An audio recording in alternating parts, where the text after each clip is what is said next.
గూర్చి, ఆయన యొక్క త్యాగమును గూర్చి, ఆయన మన పక్షంగా ఏం చేశాడో ఈ సంగతులు శుభవార్తను మీకు తెలియచేయడానికి మీ మధ్యకు మేము వచ్చి ఉన్నాం. ఇప్పుడే కీర్తన విన్నాం కదా, ఎవరిని కోరుకుంటావు? యేసు ప్రభు కావాలా, సాతానుడు కావాలా? యేసు ప్రభు ద్వారా మనకు నిత్య జీవం ఉన్నది, సాతాను ద్వారా మనకు నిత్య అగ్నిగుండం ఉన్నది. మరి ఈ యొక్క కార్యాలు ఎలాగ జరుగుతున్నాయి అని మనం గమనించినప్పుడు, మానవుడు పాపం చేశాడు, పాపం వలన వచ్చి జీతము మరణము. అయితే యేసు క్రీస్తు ద్వారా నిత్య జీవం. ఈ సమయంలో పాపమునకు ప్రేరేపికుడు ఏమైనా గ్రామస్తులారా, మీకు ఒక శుభవార్తను తెలియచేయటానికి మీ మధ్యకు మేము వచ్చి ఉన్నాం. ప్రభు అయిన యేసు క్రీస్తు ఆయన ప్రేమను గూర్చి మీకు తెలియచేయటానికి వచ్చాం. యేసు క్రీస్తు ఎవరు? యేసు క్రీస్తు సమస్తానికి సృష్టికర్త అయిన దేవుడు. యేసు క్రీస్తు ఎవరు? ఆయన పరిశుద్ధుడు. యేసు క్రీస్తు వారు ఎవరు? ఆయన సర్వాధికారి అయిన దేవుడు. యేసు క్రీస్తు ఎవరు? ఆయన ఈ లోకానికి పాపుల రక్షకుడిగా వచ్చినవాడు. యేసు క్రీస్తుని గురించి, ఆయన ప్రేమను గురించి మనము తెలుసుకోవాల్సిన అవసరత ఎంతైనా ఉన్నది. ప్రభు అయిన యేసు క్రీస్తు వారు మనం చూస్తున్న ఈ ఆకాశము, భూమి, సూర్యుడు, చంద్రుడు, నక్షత్రాలు అందరి సర్వ జగత్తును నిర్మించి ఈ యొక్క సృష్టిని అనుగ్రహించిన వాడు కనుక నీవు నేను కూడా ఆయన సృష్టి అయి ఉన్నాం, ఆయన చేతి పని అయి ఉన్నాం. అలాగైతే యేసు క్రీస్తు వారు ఆయన నీతిమంతుడు, పరిశుద్ధుడు, పాపం లేనివాడు. ఇది దేవుని యొక్క లక్షణం. కనుక ఆయన సర్వాధికారి అయిన దేవుడు. అన్నిటి మీద అధికారం ఉన్నది. మానవుని మీద, సృష్టి మీద, గాలి మీద, యొక్క సమస్తం మీద అధికారం కలిగిన వాడు. ఇటువంటి అధికారి ప్రభు అయిన యేసు క్రీస్తు వారు.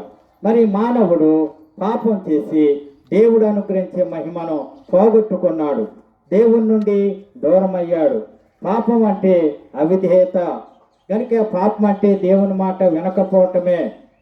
పాపం యొక్క లక్షణాలు మనం కలిగి ఉన్నాం.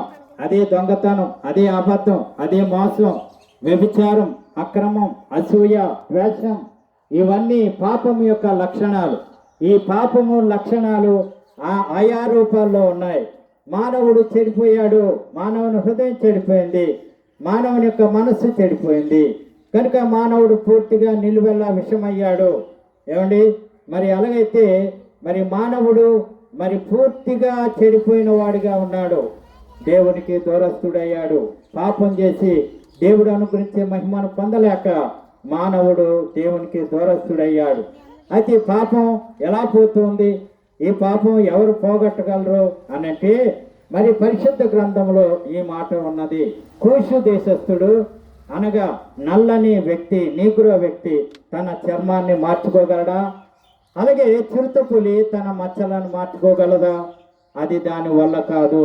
అలాగైతే మానవుడు పాపపు ఊపిలో ఉన్నాడు, తన్ను తాను రక్షించుకోలేని స్థితిలో ఉన్నాడు. కనుక పాపాన్ని బట్టి అగ్నిగుండానికి వెళ్ళిపోతాడు. అలాగైతే సృష్టికర్త అయిన దేవుడే, ప్రేమ కలిగిన దేవుడే, సర్వాధికారి అయిన దేవుడే ఆయన పరలోకము నుండి ఈ భూలోకానికి యేసు పేరట వచ్చాడు. యేసు అనగా రక్షకుడు. తన ప్రజలను వారి పాపం నుండి ఆయనే రక్షించువాడు. ఆ రక్షకుడు ఈ లోకానికి వచ్చాడు. యేసు క్రీస్తు రాకతో ఈ శకం 2 విభాగాలుగా అయింది. క్రీస్తుకు పూర్వం, క్రీస్తు శకం. క్రీస్తు శకం 2026 సంవత్సరంలో ఉన్నాం.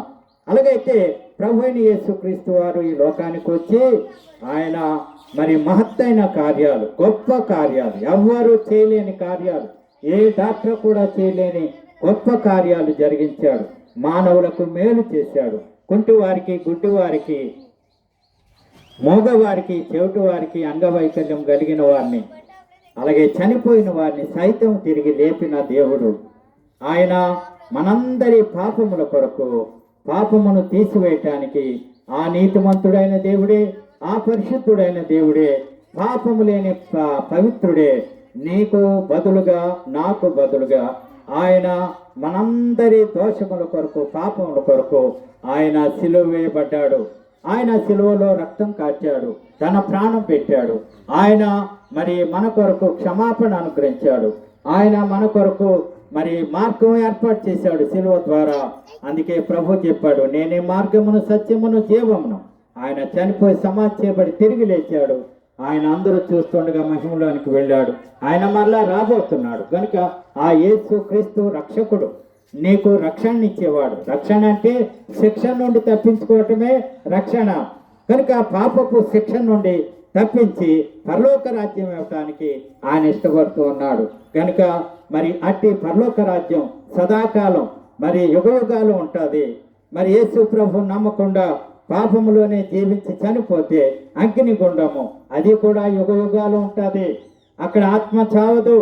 కనుక ప్రభు అయిన యేసుక్రీస్తు ఇప్పుడు పిలుస్తూ ఉన్నాడు, ప్రయాసపడి భారం మోస్తున్న సమస్త జనులారా నా యొద్దకు రండి, నేను మీకు విశ్రాంతినిస్తాను. విశ్రాంతి అంటే మరి నెమ్మది, రక్షణ ఆయన అనుగ్రహించుటకు ఆయన సిద్ధంగా ఉన్నాడు. మరి యేసు ప్రభు నమ్ముకోవాలంటే ఏం చేయాలి? సొంత ప్రయత్నాలు కాదు, కానీ యేసు ప్రభువా నేను పాపిని, నీవే నిజమైన దేవుడవు, నీ ద్వారా పరలోక రాజ్యం ఉన్నదని నేను విన్నాను, కనుక నా పాపం క్షమించండి, నాకు పరలోక రాజ్యం దయచేయండి అని ఒక చిన్న ప్రార్థన మరి నీకు రక్షణలోనికి నడిపిస్తుంది. కనుక యేసు ప్రభు నిన్ను ఈ సమయంలోనే ఆయన పిలుస్తూ ఉన్నాడు. యేసు ప్రభు నమ్మండి, పాప క్షమాపణ పొందండి. మీ కొరకు మరి చిన్న ప్రార్థన చేసి వెళ్తాం. దానికి ముందుగా మా సహోదరులు పత్రికలు ఇస్తున్నారు, ఆ పత్రికలు చదవండి, సత్యాన్ని గుర్తించాలని మనం చేస్తూ ఉన్నాం.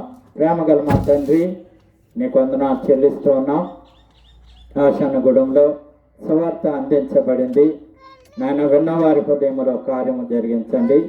పత్రిక చదివి సత్యాన్ని గుర్తించుటకు సహాయం చేయమని, ఈ ప్రజలను దీవించండి, వారి పనిపాట్లను దీవించమని ప్రభు అయిన యేసుక్రీస్తు నామములో ప్రార్థన చేసి వేడుకొనిచున్నాము తండ్రి. ఆమేన్.